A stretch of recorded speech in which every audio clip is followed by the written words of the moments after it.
नर्मदे हर। ये देव संगम है। देवगांव में दो नदियाँ आपस में मिलती हैं। ये दो नदियों का मिलन नहीं है, बल्कि दो बहनों का मिलन है। दोनों मेकल पर्वत से निकलती हैं। दोनों की यात्रा आड़ी तिरछी सर्पीली है। दोनों पहाड़ियों को लांघते हुए यहाँ तक पहुँचती हैं। दोनों एक दूसरे का अखबार लेती हैं, एक दूसरे को गले लगाती हैं।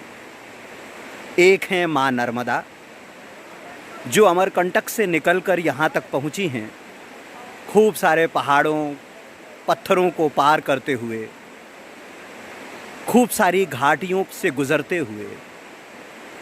इसी तरह दूसरी नदी जो मिलने के लिए माँ से आई है, वो बुड़नेर है।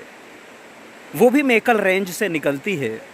तकरीबन 248 किलोमीटर की यात्रा करके यहाँ तक पहुँची है और माँ में अपने आप को विलीन करती है। माँ में अपने आप को समर्पित कर देती है, उसमें समाहित हो जाती है। इतना अद्भुत दृश्य है। बुड़नेर उत्तर से चलकर माँ के पास तक आती है और माँ यहाँ पर पूर्वाभिमुख होती है। कोसुम घाट से, सूरज कुंड से कई दफ़ा ऐसा होता है कि नर्मदा पूर्व की यात्रा करती है। पश्चिम वाहिनी नर्मदा पूर्व की यात्रा करती है। यहाँ भी वे पूर्व की यात्रा पर हैं, तभी बुड़नेर आकर इनसे मिल जाती है।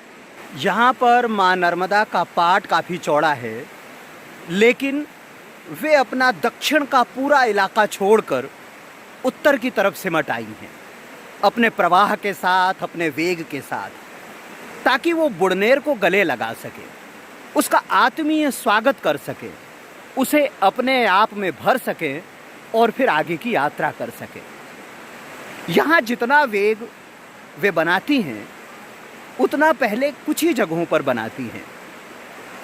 और बुड़नेर जो इतनी लंबी यात्रा करके आई है, तकरीबन 250 किलोमीटर चलकर आई है, और जिसने अपना विस्तार काफ़ी कुछ किया हुआ है, लेकिन यहाँ आकर वो अपना सारा अभिमान भूल जाती है, अपना सारा जल माँ को समर्पित कर देती है, ताकि वो अब बुड़नेर से नर्मदा हो जाए, ताकि उसकी मुक्ति हो जाए।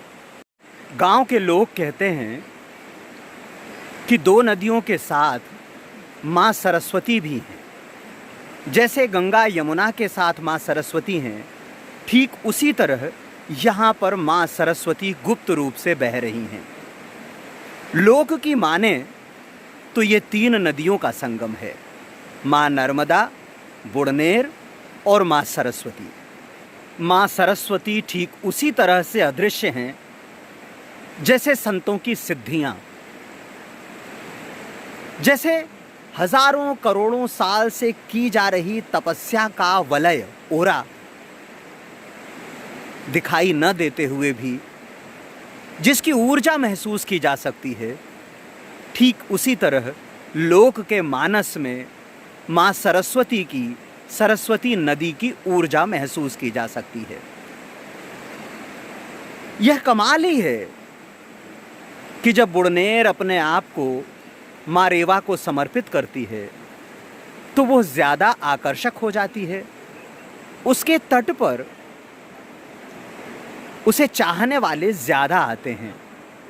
यहाँ बुड़नेर कई भागों में विभाजित हो जाती है।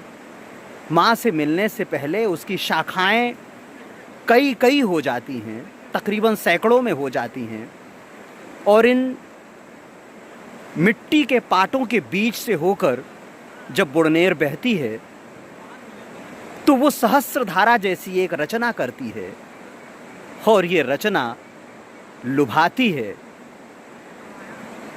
यहाँ आने वालों को, संगम देखने वालों को, मैया में स्नान करने वालों को। देव संगम पर माँ नर्मदा और माँ बुड़नेर के इस मिलन ने हमें 24 घंटे रोक लिया। इस सौंदर्य ने हमें आगे न बढ़ने दिया। इस अद्भुत दृश्य ने, इस दिव्य दृश्य ने हमें अपने तट पर बैठाए रखा। कुछ वैराग्य के सद्ग्रंथ सुनाए, कुछ प्रेम की ऋचाएं पढ़ीं, कुछ सौंदर्य का गान किया और दोहा निकला, देह तुम्हारी नदी की, मंत्र तुम्हारा नाम, घाट घाट सद्ग्रंथ है, तट तट चारों धाम, नर्मदे हर।